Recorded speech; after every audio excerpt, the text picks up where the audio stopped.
Welcome, mothers and others. Let me introduce you to Eric Norman. Eric Norman is a candidate for Texas House District 44. It is in Gonzales and Guadalupe counties, and he's running against Republican Alan Schoolcraft. Welcome, Eric. I'm so glad you're here. Can you take a couple minutes and tell us why you're running for office? Thanks, Nancy. So my name is Eric Norman. House District 44 is just east of San Antonio here in Central Texas.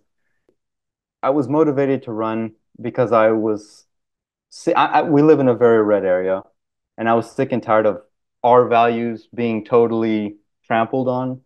Um, I felt like there was very little representation, and then the legislature just seems to basically have forgotten about looking out for health, safety, well-being of Texans. They're just focused on culture war stuff.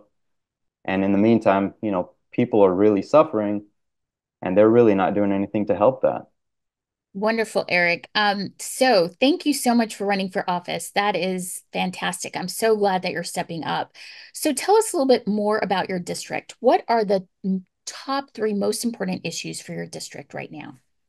We are fairly rural, so if the voucher bill goes through that Abbott's been pushing for, it would be detrimental for decades in an area like ours. There are very few private school options.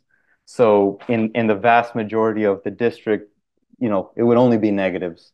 Um, Seguin ISD, for example, it's the county seat here in Guadalupe County, just passed a deficit budget.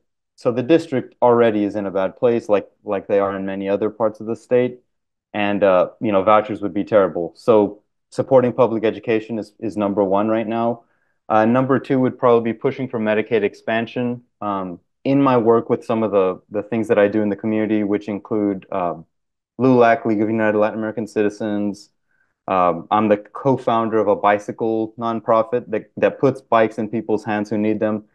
Seguin, I don't know if many of you know this, but Seguin has the highest percentage of manufacturing jobs of any city in Texas.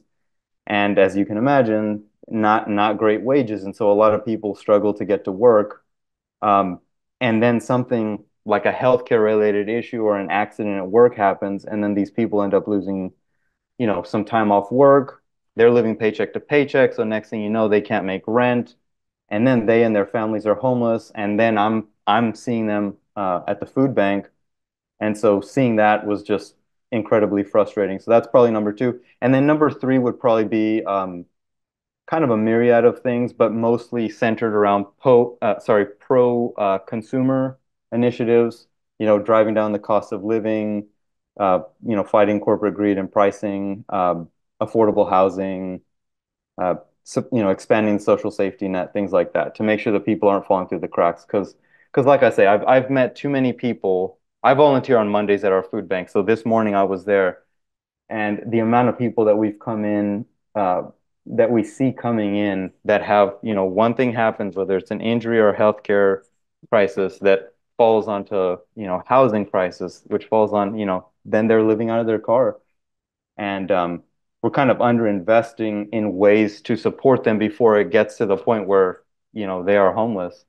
And it doesn't need to be like that. Most of these people are, effectively working poor, and they are looking to be contributing members of society, and they just can't get on their feet and do that. So Yeah, I understand that. I can definitely relate to to some of that for sure. So that is some great insight that you have there, especially, being actively involved in volunteering in your community.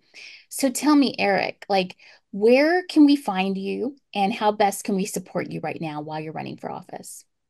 I'm lucky. I'm lucky in many ways. One of them is that my wife is a graphic designer, so she has made us the background that you're seeing, the website, campaign materials, flyers. Um, so my socials are what you can see behind me, Eric for TX. That's the handle on Facebook and Instagram. The other reason that I say I'm lucky is just this past Thursday, I was contacted by a young lady who grew up in the district, but now is a student at UT in Austin, and she volunteered to come on as a social media coordinator. So I'm in the process of expanding the social media presence. It's not social media is not something that I personally really enjoy and am good at. So it'll be good to have her help to get the message out, because in this district it is, a lot of people are on Facebook.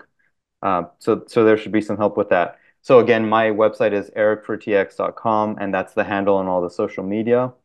And probably what I could use most, I was at a training in Austin a couple weeks back, and we were listening to fundraising goals and targets, and they were throwing numbers out there like really eye-popping.